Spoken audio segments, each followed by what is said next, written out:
Welcome to Sports Management Podcast, where you will hear interesting sports management professionals share their stories, experiences, and passion for the sports management industry. I am your host, Marcus Philipsson. Today's guest is Szymon Szemberg. He has 20 years of experience from the sports management industry with focus on ice hockey. He has worked for the International Ice Hockey Federation, the Champions Hockey League, and now he is the Managing Director of Alliance of European Hockey Clubs, IIHC. Szymon and I were talking about European club hockey, the evolution of Champions Hockey League, and the difficulties that clubs now face during the pandemic. Szymon Szemberg, welcome to Sports Management Podcast. Thank you for having me. You are the Managing Director at IIHC, Alliance of European Hockey Clubs. Can you tell us a little bit what you do there? To begin with, the Alliance of European Hockey Clubs is you can call it a pressure group, political pressure group that looks after the interests of European professional hockey clubs on the international level. And I'm running a one-man office. So a one-man office, or the person who works there, does pretty much everything: the budget, the bookkeeping, recruiting new clubs, partners, sponsors, organizing our two main events, the EHC Hockey Business Forum in fall and the European Award Show, which we have every June in Prague. So there's lots of logistics connected to that. Yeah, pretty much everything which must be done in an office, I do, because it's, as I said, a one-man office. You mentioned that you recruit new clubs. Are there any prerequisites to be a member of EHC? You have to be a professional club in Europe, meaning that you have to have players employed and pay them salaries. And we haven't set any level, because you can be a professional clubs on different levels. We do understand that if you are let's say, a bottom dweller in a second league, you probably don't have this international vision and interest to be part of such an alliance. But I'm very happy to say that we have member clubs in several second divisions in Europe. So, for example, in Switzerland, we had in Germany, also in Sweden, although those clubs eventually were promoted to the top league. But the latest member we have is IIHC Fischb from Switzerland, that play in their second league. So I usually say we are for the elite, but we are not elitist. So, you need to be a professional club in Europe with employed players. I see. And are all these teams invited to the forum that you have annually? Yes, all the clubs are invited to the EHC Hockey Business Forum, and of course to the award show in June, which is also connected to our annual general meeting, which is our highest legislative body, where the members elect the board and have views on what we do, and there are votings and so on. Yeah, so all the clubs are invited to those two events, which are, by the way, excellent for networking and transfer of knowledge and things like that. I see. So what awards are you giving out? Well, this is part of our partnership program. We came up with this idea to have awards, European awards, because there were no European awards. You always hear things about NHL awards and national awards, for example, awards within Sweden or within Czech Republic or whatever, but not on the European level. So we thought that as a new organization in Europe, we should have European awards, and we wanted to attract name sponsors to each award, which we have done. So we have Fjällräven, that supports our Young Player of the Year award. Then we have other companies that have the naming rights to the Coach of the Year, Club of the Year, and also the Career Excellence Award, usually given to players that are over 30 that have had a great career. And after that, we actually introduced two new awards with two new partners. We felt that we lack an award for a leader. So we have a leadership award. And also, and this was initiated by Fjällräven, they said, we are doing all those awards for top players and top clubs. We want to have an award to a small youth club that works very responsibly with sustainable training methods, equality between boys and girls. So this actually became our 6th award, the Youth Retention Award. Okay. So we have turned awards into a business.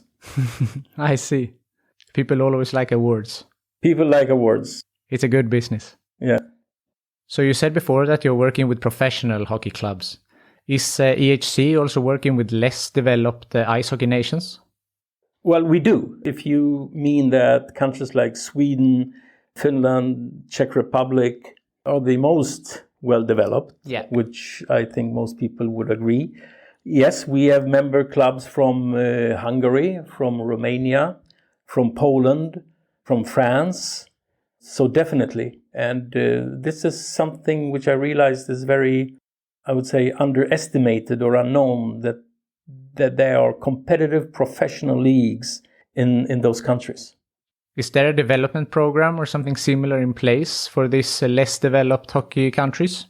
No, not yet, because this is not our core business. This is not what we do. Eventually, we may do that when we, let's say, grow and become bigger. But right now, we are playing the role of a pressure group where economy and money is the most important thing. Our goal is to make the European clubs have a more sustainable economy and provide to them a bigger share of the international pie. The money that comes from the World Championships, the World Juniors, Olympics, and so on. This is right now the most important thing, or rather our priority. Looking ahead, where do you see European hockey in, let's say, 5 or 10 years? You mean club hockey? Yeah. Well, the most important thing when it comes to the game, to playing, as opposed to, doing politics and talking about money and fair share of the pie and so on, is, of course, pan-European competition. And there the Champions Hockey League plays a major role, because this is the top tournament where clubs from different countries have the opportunities to meet. One thing which is very sad, and I cannot find a better word than sad, because it is sad, that the Russians, the KHL, doesn't take part. So answering your question, 5 years from now, I really hope that we will have a real pan-European club competition, that the Russian clubs will take part in the Champions Hockey League. Because if you compare with football, it's totally unthinkable that, for example, Spanish clubs or English clubs would say, we are not taking part in the UEFA Champions League, we don't care.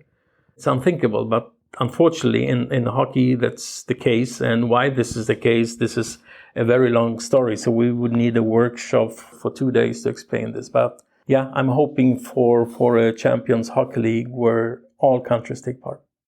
Talking about Champions Hockey League, you had a very significant role in that becoming a reality. Can you talk a little bit about what were your responsibilities at the Champions Hockey League and also how it became a reality? Well, that's quite a long story. I hope that I can summarize it as well as I can. Well, I worked for the International Ice Hockey Federation. I started there in 2001 in communication. But I got more and more involved with the club hockey because that was really my passion. I always compared with football and also handball and basketball, and I was always asking myself, why doesn't ice hockey have a sustainable European club competition? It's always very spotty. In the beginning there was this European Cup, and that was turned into the European Hockey League in the early 2000s, and that died after 4 years, and there was nothing. Then the IIHF created a long weekend tournament in St. Petersburg called the European Champions Cup. It was very good. It was with the champion clubs of the top 6 leagues in Europe, but it was only a long weekend tournament. So it wasn't like an ongoing cup or league tournament. And then we had the first installment of the Champions Hockey League 2008, 2009, a phenomenal tournament, but it lasted only 1 year because the main sponsors, the Russian Gazprom and the KHL, pulled out. They saw it as a competition. And then we had the current Champions Hockey League. But going back to this, after the failure of the first Champions Hockey League in 2009, plans started slowly to develop. How can we reintroduce a new pan-European club competition? And it really started with all stakeholders meeting in Barcelona in the summer of 2012. I remember it clearly. It was during the football Euro.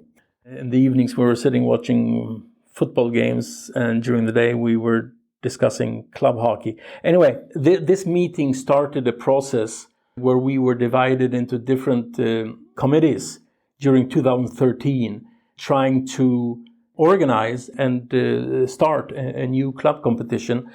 And we eventually did that in 2014.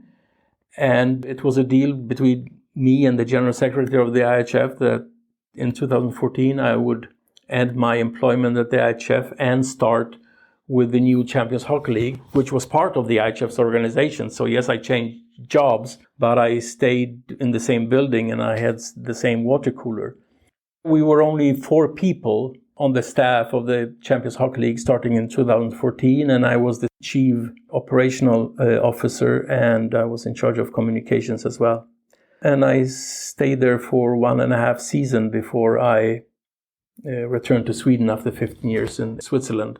So yeah, I was part of the beginnings of the Champions Hockey League, which I am very proud over, and I hope this league will develop to be hockey's equivalent of football's Champions League, as successful and as prestigious as the football tournament is. Yeah, that was my next question. Was that a goal when you started Champions Hockey League to be the equivalent of the football's Champions League? Yeah, so when we say equivalent, of course, we do understand that. The big thing with football is that they started in 1955 with a European Cup. Eventually, they changed the name to the Champions Hockey League in the 90s, but they never had a break. You know, year after year after year, they had this competition. And this is one reason why they are so incredibly successful today, both sporting-wise and financially. And we do realize that ice hockey is not as big as football. But the goal is that if I am a hockey fan of whatever, IFK Helsinki, for me, hockey's Champions League should be as important as it is for a fan of a football club. This is the goal. Then if the money isn't the same as in football, we understand. Hockey is smaller, but the prestige can still be there. So, yep, it should be the equivalent of football's Champions League. In the last 6 years, the Swedish team Frölunda has won 4 out of the 6. What does that say about Frölunda as a team and about Swedish ice hockey? And the first year, by the way, was won by Luleå. Yes. And the 1 year when a Swedish club didn't win, Djup from Jyväskylä won, beating Växjö. So you have had Swedish participation in each and every one. Of course, you know, just like in football, I keep comparing with football because football is a great template for such an event. Comparing with football, you can immediately say, by looking at the Champions League, which are the best leagues in Europe. And it's very clear that the Spanish league is excellent, the English league is excellent, the German league is excellent, or at least Bayern Munich are excellent, and so on. We know that, and also the French, and sometimes the Italian. And judging by the results from the Champions Hockey League, you can tell that the Swedish Hockey League, SHL, is excellent. Otherwise, they wouldn't have had the success they had. But I don't think that they are as superior as the results are showing, because I see that the Swiss clubs, for example, are catching up quickly. You know, in some games, for example, when Frölunda beat Lugano the other year, it's difficult to talk about luck because at the end, maybe luck doesn't have anything to do with it, but I still say they were extremely lucky to beat Lugano. And, you know, you have Lugano, you have Zurich, you have Bern, you have Zug, excellent clubs, which I think will be competitive very soon. And you have very good Finnish clubs, Kärpät-Oulu, Tappara from Tampere, IFK Helsinki. I'm sure that the German league will be more competitive soon because they are putting huge resources into some clubs like Eisbären Berlin, Adler Mannheim, Red Bull Munich, and others. So there is definitely no question that Sweden and Frölunda have been extremely successful in the beginning, but I think that they will have strong competition very soon from clubs from other leagues. So you don't think that the KHL has to join in order for it to be more competitive? I think so, of course. With the KHL and the Russian participation, it would be even better. We have already discussed that, no question about it. But, just let me go back to the first edition of the Champions Hockey League, which happened 2008, 2009, which was totally differently branded and had a different organization, but it was still a Champions Hockey League. The winner was Zurich Lions. And in the final, they defeated the best Russian team, Metalurg Magnitogorsk, 5-0, already in 2009. I don't know what happened after that. The Swiss clubs couldn't really keep up the momentum they had, but I think that they will be competitive very, very soon. And as I said, also Finnish and German clubs. Then you have, leagues that are maybe not that strong, but they have strong clubs. So, for example, if you look at the Austrian league, I think that Red Bull Salzburg can be very competitive, and also the Vienna Capitals. So there are other clubs as well that want to be competitive, and they have the resources to be that as well. Yeah. So you have been involved with ice hockey now on the highest level for around 20 years. How have you seen the sport develop over the last 2 decades? You mean on the sportive level or commercial level or marketing level? Which level do you refer to? On a sporting level, but if you have information about the marketing or the other aspects, that's always interesting as well. Yeah. Well, if we start with sports, I think that club hockey is always a reflection of league and national team hockey. So if you look at the IIHF World Ranking for national teams, you have the same nationality that is on top of the Champions Hockey League. So you have Sweden, Finland, Switzerland, Czech Republic, and so on. And the same case is there. So there are no surprises really. But you asked me about development. There is a different dynamic in club hockey, because in club hockey, you can, in theory, have an Austrian team with 10 Russians and 10 Canadians and 1 Austrian guy. So club hockey doesn't necessarily have to be a reflection of the quality of the hockey which is played in the country because of this foreign quota thing. But I think that hockey has developed into the direction where you have more competitive clubs in what the general public generally considers as lesser hockey countries. So I think Austria is a very good example. France with Grenoble, Italy with Bolzano, and so on. So from that standpoint, you have a positive development. I would wish that those clubs from those countries more relied on homegrown players than imports primarily from North America. But hopefully this is a process as well, where they eventually will have more homegrown players. When it comes to other development, we have a very positive development when it comes to arenas. And, this is the biggest difference between European hockey and North American hockey, especially NHL hockey. They have phenomenal arenas in the NHL. And in those arenas, they can produce revenue and make this club both financially and sportively successful.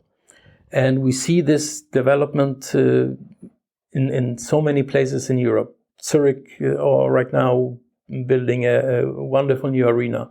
The 2 clubs in Tampere in Finland, Ilves and Tappara, are building a new arena. And there are many clubs that are maybe not building a new arena, but they are totally renovating the arena. So I think this development, when it comes to arenas, is very, very important for European hockey, because new arena, of course, you can take in more fans, bring in more revenue, and also all those things that have to do with sponsorships and hospitality, which is very important. So this is the second thing which I would like to stress when it comes to positive development in Europe. Going back to 2006, You made a study on Europeans going to North America to play hockey. Can you tell us a little bit about that study and what was the result? Well, first a short background. I'm old enough to remember when the first players in the early 70s went from Europe to the NHL. And the big trailblazer was Börje Salming from Sweden. And in those days, it wasn't enough for you to be a great player on your club team. It wasn't enough to be a good, solid player on the national team.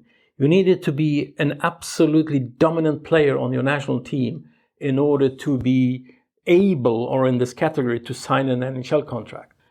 But eventually it changed. So, basically every player who is 18 or 19, who is of so-so quality, is drafted, and eventually he signs an NHL contract, whether he is NHL ready or not. So the purpose with this study was to see if you could see any pattern. What is the most successful way for a European to have a long NHL career? And this study showed clearly that if you have more patience, if you stay in your home league or in your home club 1 or 2 or 3 years after being drafted, and you work on your skill and you work on your maturity, and you go to the NHL when you're fully ready, both physically and mentally, then you have a much better chance to becoming a full-time NHLer. And you see this pattern also today, although the study was done, as you said, in 2006. We see this today. Kids that go too early, they have basically no chance, or very few of them, to hold an important position on the NHL club. They are being sent down to the American Hockey League. They maybe dwell there for 2 or 4 years, and then they come back as lesser players. So the conclusion of the study was, there is no European club leader that doesn't want their players to go to the NHL when they are ready. To the contrary, when the player's ready, they just say, bye-bye, thank you very much. We wish you good luck, and our doors are open whenever you want to return.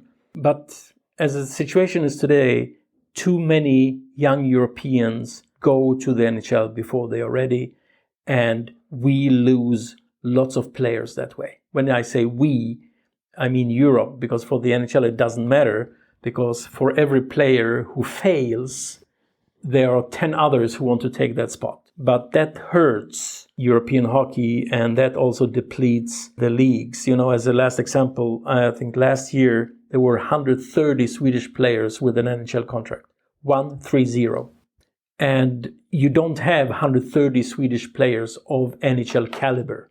So if there would be 80 playing in the NHL, but 50 remain in Sweden and maybe go to the NHL when they are NHL ready, this would be much better proportions. In addition to your study, you have also written a book about the history of the Swedish team Frölunda HC. How come that you wrote this book about their history? Oh, that was so many years ago that I have almost forgotten about this. But at that time, when I wrote this book in 1993, I worked as a reporter at the main newspaper here in Gothenburg, Göteborgs-Posten. I took a 1-year sabbatical to write that book. I informed Frölunda that you're actually approaching the 50-year anniversary of your club, and they didn't even know about this. So I asked them, shouldn't you document your club's history, because it's totally undocumented? The newspaper gave me this 1 year off, and I used this year to write this book. And this year was basically divided in 2 6-month periods. The first 6 months, I only did research and documented the history, all the players, all the statistics, their first game ever in 1946 and so on. And once this part was done, I started to actually write the chapters. So, it took me 1 year. And I know that Frölunda is still using that book as a historic reference, their marketing and media department. And I know that many fans, I was at the fan event, last season before this whole Corona thing started. And I had a guy approaching me and he said, I know who you are. You're Simon, but you don't know who I am. But I've read your book about Frölunda. I must say I liked it very much. So you still have people coming up to me 30 years after that and saying that they liked my book about Frölunda. That's a nice feeling. I guess that means that you did a good job. I guess so. You have experiences from journalism, sports marketing, media relation, in addition to your managerial positions. How has these experiences helped you in your current position at EHC? Well, without this experience, I don't think that I would have been able to have this job, especially, as I said in the beginning, this is a one-man office. So all those things that you mentioned, marketing, media relations, writing, running an office, contacting the clubs, recruiting sponsors, all the jobs that I've had until now have really been essential in me being hopefully successful at what I'm doing as the managing director for the EHC. Extremely important. Now we are living in unprecedented times, dealing with the pandemic. How has this affected your job? And in particular, how has it affected the sport clubs? Well, let's divide those things. My job. The biggest difference, and I think that this will actually stay, is that you don't have so many meetings or physical meetings. When it comes to the board of the EHC, what we did quite often, or a couple of times a year, is that we rented a room at Copenhagen Airport or Amsterdam Airport. You had 10 people flying in from 10 different places. We were sitting there for 2, 3, or 4 hours, having some meal together, and then everybody was flying back home. Now we have more meetings, but we use Zoom or Teams or whatever. We have those virtual meetings, and I would say that this is the biggest change, how you interact with people. And as I said, I think that this will actually be the biggest, can you say, legacy from the Corona time, that people will interact in a different way. Some businesses will hurt. You will not travel as much. You will not rent as many meeting rooms at airports before.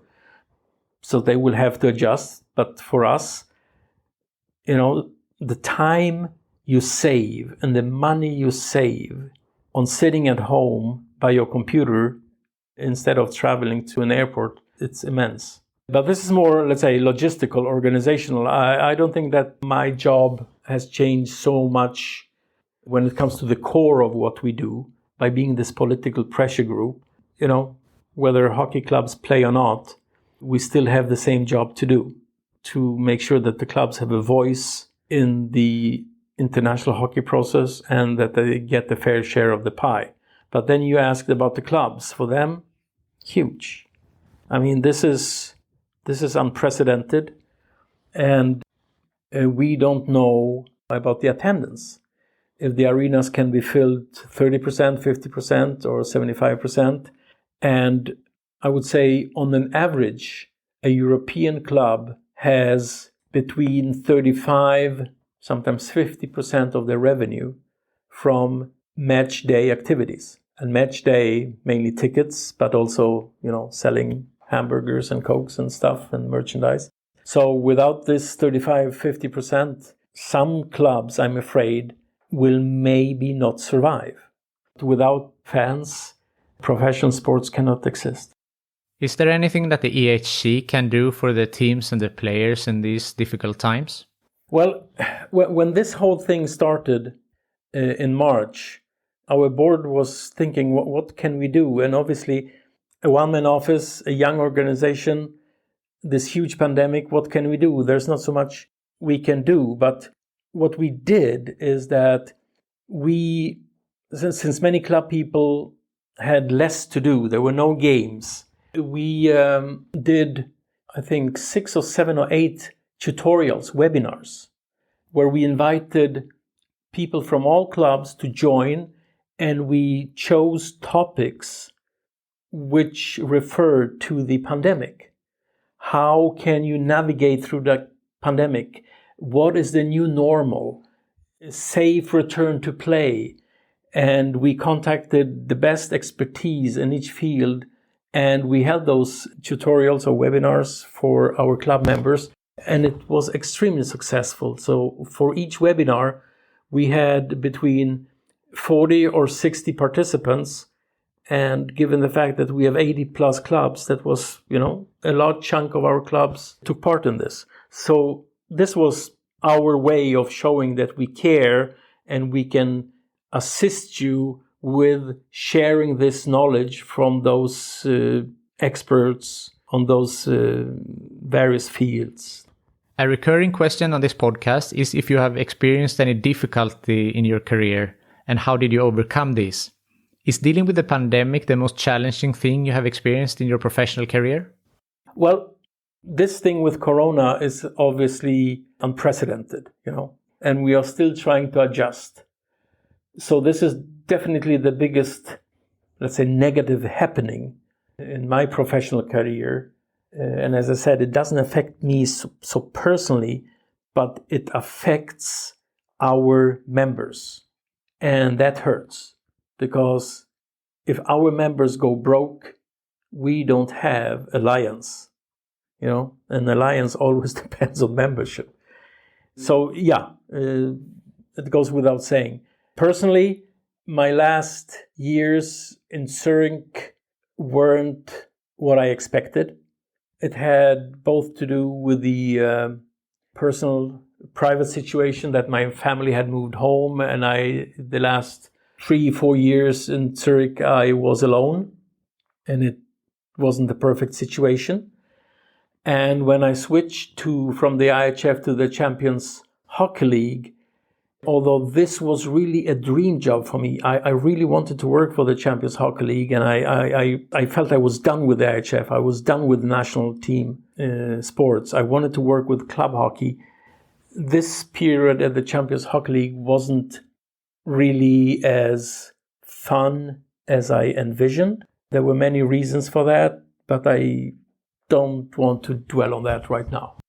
What would be your best advice for young people that aspire for a career in sports management? Learn Excel. I'm serious. To be very efficient in Excel is really a huge thing. I underestimated it from the beginning. I should have gone to courses before. Now I had time to be self-educated. But if you're not good with Excel, you cannot make a career.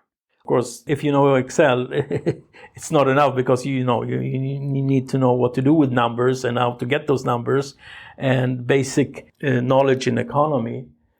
But how should I answer your question? I think that you need to be specialized in something. So if you want to work with sports management, you need to be committed to sports. You need to either love hockey or football or basketball. You need to be extremely interested. But that's not enough. You should study sports management, and I would very much advise to take economy courses. You need to be good with numbers. So committed to a sport, interested, sports management, economy, and be an Excel wizard. And since you have a background in journalism, do you read a lot? And do you have a book that you can recommend? Well, I read a lot. I read too many criminal novels, but I think it's fun. 2 out of 3 books I read is a criminal story. I'm obsessed with this Swedish writer Henning Mankell and his Wallander series. So every time I read a book and I'm advised to read this book and someone in my family says, "Oh, read this, you will enjoy it. It's as good as Henning Mankell, it's as good as Wallander." And I always read that and I become disappointed because nothing is as good as Henning Mankell and Wallander. I also read history books, and right now I am in a phase where I read everything about modern Russia and Putin. I'm obsessed with Russia and Putin. So I think I've read 6 or 7 books just about post-communism Russia and the president. And the thing is that it has connections to hockey, because if you read those books, you realize that many people in Russia that are mentioned in those books have association to hockey, because most of the clubs in the KHL are somehow sponsored or owned by very rich people who are either associated to Gazprom or to Rosneft, the oil company, and Gazprom, the energy giant, the gas company, or some way friends with Vladimir Putin. So this is really interesting when you read it, both from, let's say, from the political standpoint and the social standpoint, but also from the hockey standpoint, because so many people in the upper echelon in Russia with connections to Putin and Kremlin are also hockey fans. That's interesting. Is there something that I haven't asked you that you would like to mention? No, the only thing that I would add here, well, it's not really adding because I mentioned it, since the main topic was hockey here. I really hope that the Continental Hockey League and the people behind it will realize that they are not doing anyone anything good by staying away from the European community. With the KHL, European hockey would be so much stronger together, and European hockey would be better and richer if Russia would cooperate. Unfortunately, what they do is a reflection of politics, that they really don't want to have anything to do with the Western world. But this will eventually change, but the question is when this will change. And the last question, if you could choose the next guest on this podcast, who would you recommend? There is a very, very good person working at the basketball's EuroLeague who is really in charge of EuroLeague basketball. His name is Ed Scott. I think that by interviewing Ed Scott, who works in Barcelona, because the EuroLeague basketball office is in Barcelona, you would have a very good interview and you would learn a lot, because he knows a lot about modern sports governance, and he's probably running the most successful club league in Europe, which is totally run by clubs, which is a unique thing, historically speaking, because all leagues, all European cups and so on have always been linked to the national federations, like UEFA Champions League. But EuroLeague basketball has nothing to do with FIBA. It's run by clubs. And this is very interesting. So hockey's Champions League is a little bit of a mixture. Yes, the IIHF is a part owner, but it's mainly run by clubs and leagues. But EuroLeague basketball is entirely run by clubs, and this is interesting. So Ed Scott. Ed Scott. That sounds very interesting. Thank you very much for taking your time to be on the Sports Management Podcast. Thank you. Nice to be on.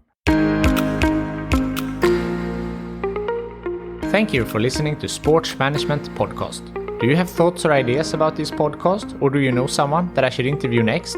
Please reach out to me on sportsmpodcast@gmail.com or visit my website sportsmanagementpodcast.com. If you prefer social media, you can find me on Facebook, Twitter and Instagram @sportsmpodcast.